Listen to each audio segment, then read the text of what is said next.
મીઠાની ગાંગડી સાગર માપવા ગઈ. રાજા મહારાજાઓ તરફથી સત્કાર પામતા પામતા લાડુદાનજી ભાવનગર પધાર્યા. કવિશ્રીની કીર્તિ સાંભળી ચૂકેલા ભાવનગર નરેશે કવિરાજનો ભવ્ય સત્કાર કર્યો.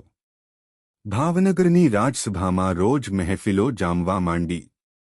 ભાવનગર નરેશે કવિરાજનું સુવર્ણના અલંકારોથી બહુમાન કરવાનો સંકલ્પ કર્યો.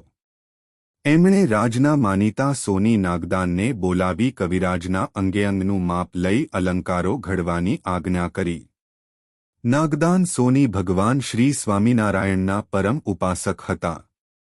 એના કંઠમાં તુલસીની માળા અને કપાળમાં ભભકાદાર તિલક ચાંદલો શોભતા હતા. નાગદાન સોનીના કપાળે ઉર્ધ્વપુંડ્ર તિલક જોઈને કવિરાજને કટાક્ષ કરવાનું મન થયું. એમણે રમૂજ કરતા સોનીને પૂછ્યું, મહાજન, કપાળે આ ચીપિયા જેવું નવી ભાતનું ટીલું કયા પંથનું છે? નાગદાન કાંઈ બોલે ન બોલે ત્યાં તો ભાવનગરના ધણી બોલી ઉઠ્યા, કવિરાજ, અમારા રાજમાં એક પાખંડ પેદા થયું છે. સ્વામિનારાયણ નામ છે. હજારો લોકો એને ભગવાન માનીને પૂજે છે. કોઈ એને કામંટુમણીઓ બાવો માને છે. કોઈ કહે છે કે એણે બાબરો ભૂત વશ કર્યો છે. ગમે એમ, પણ એક વાત સત્ય છે કે હજારો લોકો એમના તરફ ખેંચાય છે. એની વાતોથી ભરમાઈને અમારા ગઢડા ગામનો ધણી દાદો ખાચર તો એના સિવાય બીજું કાંઈ ભાળતો જ નથી. એની બે બહેનો તો લગ્ન કરવાનું હરામ કરીને સાંખ્યજોગ પાળે છે. કાઠી દરબારોની કોમમાં જુવાન દીકરીઓ અપ્રેણિત રહે એ સારું ન કહેવાય. લોકો પણ અંગે મન ફાવે તેમ વાતો કરે છે. કવિરાજ, તમે ગઢડા જઈને સ્વામિનારાયણના પારખા લ્યો અને દાદા ખાચરની બહેનોનો સાંખ્યજોગ છોડાવી સંસારમાં જોડો.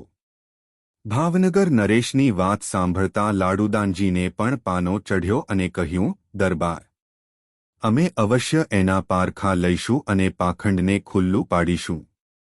વિલંબ કર્યા સિવાય અમે ગઢડા જવા માગીએ છીએ. ભાવનગર નરેશની સંમતિથી કવિરાજ ગઢપુર જવા ઉપડ્યા ત્યારે નાગદાન સોનીએ મેણું માર્યું, કવિરાજ, જોજો હો, મીઠાની ગાંગડી સાગરના તળિયા માપવા જાય એ પાછી નથી આવતી. નાગદાન સોનીનો કટાક્ષ લાડુદાનના હૈયામાં તીરની જેમ ખૂંતી ગયો. એમણે નાગદાન તરફ કરડી નજર કરીને કહ્યું, મહાજન, તમે સોનું પારખી જાણો અને લાડુદાન માણસ પારખી જાણે. લાડુદાનના પ્રભાવને તમે જાણતા નથી. હમણાં જ દૂધનું દૂધ અને પાણીનું પાણી થઈ રહેશે. આટલું કહી કવિરાજે ગઢપુરને પંથે પ્રયાણ કર્યું. લાડુદાનજીના મામા પણ સાથે ચાલ્યા. મામા ભાણેજ ગઢપુર આવ્યા. ભગવાન શ્રી સ્વામિનારાયણની પરીક્ષા કરવા માટે કવિરાજે મનોમન 4 સંકલ્પો કર્યા.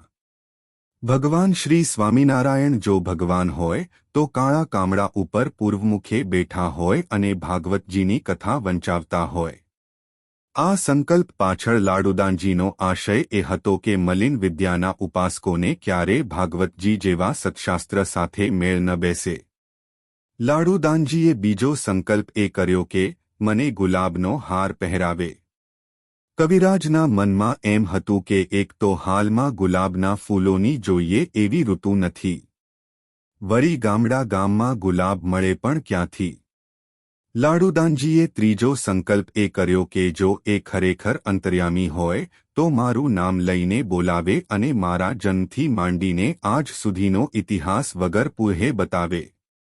લાડુદાનજીએ ચોથો સંકલ્પ એ કર્યો કે સામુદ્રિક શાસ્ત્રમાં લખ્યું છે કે ભગવાનના ચરણમાં 16 ચિહ્નો હોય. માટે જો એ ભગવાન હોય તો મને વગર કહે ચરણમાં 16 ચિહ્નોના દર્શન કરાવે. મનમાં આવા મનોરથ કરતા કવિરાજ ગઢપુર પધાર્યા. ભગવાન શ્રી સ્વામિનારાયણ દાદા ખાચરના દરબારમાં નિંબતરુના વૃક્ષ નીચે વિરાજમાન હતા. ફરતા પરમહંસોના વૃંદ બેઠ હતા. તારાઓથી વીંટાયેલો ચંદ્ર શોભે એમ પરમહંસોના મધ્યમાં ભગવાન શ્રી સ્વામિનારાયણ શોભી રહ્યા હતા. શ્રીહરિના દર્શન કરતા લોહચુંબકમાં લોખંડની પેઠે લાડુદાન શ્રીહરિમાં આકર્ષાયા. ઘેરે મધુર સ્વરે ભગવાને લાડુદાનજીને બોલાવ્યા, પધારો લાડુદાન, પધારો. મહારાજના મુખેથી પોતાનું નામ સાંભળતા લાડુદાનજીના આશ્ચર્યનો પાર ન રહ્યો. માર્ગમાં આવતા એમણે જે સંકલ્પ કર્યા હતા એ બધા જ સંકલ્પો મહારાજે પૂરા કર્યા. ભગવાન શ્રી સ્વામિનારાયણ ભગવાન છે એ પ્રતીતિ થતાં જ કવિરાજના હૈયામાંથી કાવ્યોની સરવાણી ફૂટી. ભાવ વિભોર હૈયે લાડુદાન બોલી ઉઠ્યા. આજની ઘડી રે ધન્ય આજની ઘડી. નેણે નિરખ્યા સહજાનંદ ધન્ય આજની ઘડી. જ્ઞાનકૂચી ગુરુગમસે ગયા તાળા ઉઘડી.